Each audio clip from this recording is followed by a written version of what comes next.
નારેશ્વરમાં એક બાવો આવેલો છે, એ જોવા જેવો છે. હા કે? અને એ તો એકદમ ભયાનક અને બેકાર જગ્યા છે પાછી.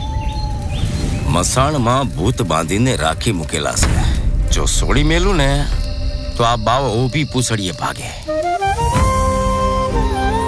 પાંડુરંગ બી ખરા છે. એમણે ભયંકરતામાં પણ દિવ્યતા જોઈ નારેશ્વરને ડેરે. અરે એ સ્થાનને સાચી દિવ્યતા તો હવે મળી.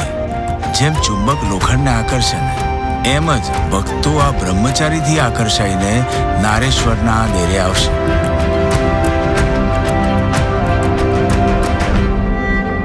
તમે ચિંતા ન કરો, ભજન કરો.